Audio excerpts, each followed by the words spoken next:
Hi students, today we are going to see a presentation on GIS. It's nothing but Geographic Information Systems.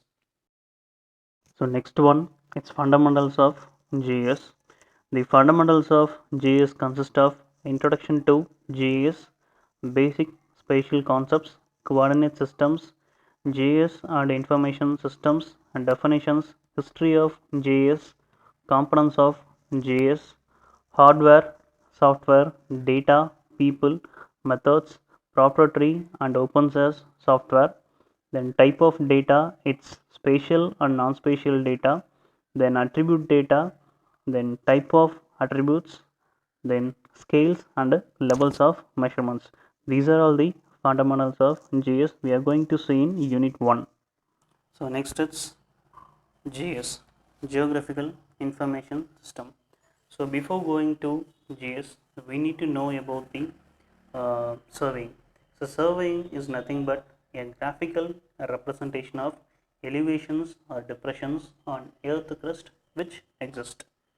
So from the surveying we can know about the distance between the places and height of an object or height of a building, then elevation of an object or depression of an object or property and etc. So property is nothing but the land area, land pattern, terrain, these are comes under the property. So the above mentioned distances, height, elevation, angular values are measured by the instruments which are handled by the individuals or a team. The next, GIS. So GIS is a computer based tool for mapping that analyze, store, manipulate and visualize the geographic information that exists on the earth and events that happens on the earth. So the event is nothing but like earthquake, soil erosion, some natural disaster, formation of new colonies, development of city, etc. So these are all the comes under the category. The keyword of the technology GIS is geography. This is means some portion of data is spatial. In other words, the data that is some way refer to the location of earth. So the spatial is nothing but the data which refers the position and size of the place or position and size of the component, then etc. The GIS technology indicates common database operations such as query and statistical analysis with the unique visualization which required. So the unique visualization is nothing but if we need a particular data for a particular locality means we can take a data from the particular locality and we can analyze. For example, you are planning a G+5 building or you are planning an amenity center, you are planning a in any industry or commercial structure for a location. So we can do an analysis by using a GIS. So from this application, the GIS distinguish from other information system and make it as a valuable and to a wide range of public and private enterprises for explaining the events, then predicting outcomes and planning strategies. So the GIS performs task better and faster to do the old manual methods. So the old manual methods is nothing but before GIS we just referred data for a particular location by referring the visual maps, then getting information from agencies, then reports. Based upon that we can make a decisions and problem solving. So based upon this GIS we can directly do a decision then problem making statement within a stipulated time. The next, how GIS works. A GIS stores information about the world as a collection of thematic layer that can be linked together by geography. For example, this image is a photographic image which consists of n number of datas like if we are doing a aerial photography of a particular location. So aerial photography is nothing but taking a photographs by using drones or using aeroplanes etc. It can be explained later. So if you are taking a photography of a particular area, the photography is splitted by a individual layers based upon the land use, street, district, parcel, plantation, terrain, etc. So this simple but extreme powerful concept has proven invaluable for solving many real-time problems. For example, tracking delivery vehicles, recording details of planning applications, to modeling the global atmospheric circulations, etc. So next one, working principle of GIS. So already we said that based upon the photography, we are splitting as a layer. So likewise, so in this image, sorry, in this slide, the real world which having a n number of data. So based upon our requirement, we are splitting the data source. So the data source consists of a street data, building data, vegetation data, and integrated data. So the street data is nothing but a layout and alignment of elevation and depression of the roads. Then building data consists of the consistency of the building. Then vegetation data is nothing but plantations. Then integrated data is nothing but the certain data are interlinked. So the interlinked data can be worked out. The working of GIS consists of relating information from the different sources. Then geographic references is nothing but locations.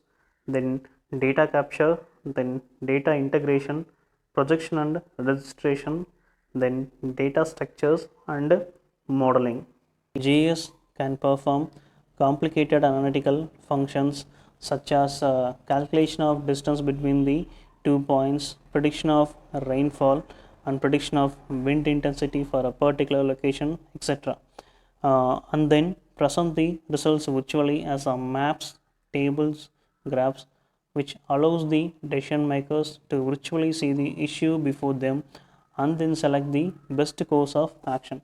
So the select the best course of action is nothing but if we are going for a prediction of rainfall means the crop selection all crop selection that all comes under this category. The next one, advantages of GIS. There are several advantages in using the GIS application. The first one, it improves the decision making with the public and private sector peoples with the helping of layered information. The next, citizen engagement due to beta system. Then help to identify the communities that are under risk or lagging of infrastructure. So the lagging of infrastructure and communities under risk is nothing but the peoples those who are staying in the river banks, that all comes under this category. Then next, helping in identifying of criminology matters. Then better management of natural resource. The better management of natural resource is nothing but for example calculating the catchment area of a dam or a reservoir. Then next one, finding the alignment of a river or for calculation the alignment of the river. The next one, better communication during the emergency situation. The emergency situation is nothing but the disaster which happens during the natural calamities that and all. Then cost saving due to better decision. Then cost saving is nothing but crop selection. Then selection of infrastructure is all comes under the cost saving. Then finding the different kind of trends within the community. Then last one is planning of demographic changes. The next one is why we are using GIS or a necessity of using GIS. First one is effective data management. Then secondary it's increase the efficiency of work progress with the minimum cost, and third one is taking information and reasoned decisions. Then last one is spatial data management. So above mentioned 4 points, we are having effective data management, increase work efficiency by low cost, then decision making. These are all common. The last one is spatial data management. So the spatial data management is otherwise known as a geospatial data is nothing but it's a collection of information about the physical object that can be referred by the numerical number by using a geographic coordinate systems. So in general, the spatial data are always represented as a location, size, shape of an object which is presented on the planet Earth, that can be generally referred as buildings, lakes, mountains and towers, etc. The next one, what can GIS do for you? It performs geographical query and analysis. The next one, GIS have helped to decrease the time taken to answer customer requests. So the customer request is nothing but, as a customer is searching for a certain data like maps, boundary condition, alignments, etc. So by using this GIS application, we can quickly find. Nowadays, we are finding the alignments, locations, then distances by using a Google Maps. It's also an application of GIS. Then secondary, finding the suitable land for development. The find suitable land for development is development of township or development of any infrastructural projects. The next one, search of relationship among crop and soil and climatic condition. So nowadays a lot of IoT projects is going in this topic. Then next one, locate the position of break in electric circuits. Then GIS has helped the ability to link data sets together by the geography. Then the facility interdepartmental information sharing and communication. So the interdepartmental relationship is nothing but sharing of rainfall data. This comes under this category. Then redundancy is reduced. Then last one is productivity is enhanced by using this GIS. The next one is map making or make maps. The process of making maps with the GIS application is more flexible than any other traditional manual or automated cartography approaches. The traditional manual method is nothing but a surveyor is supposed to calculate the readings by means of a manual tabulation by using a optical instruments like dumpy lever, theodolite. Then the tabulator readings are converted into a graphical drawing is known as a paper maps.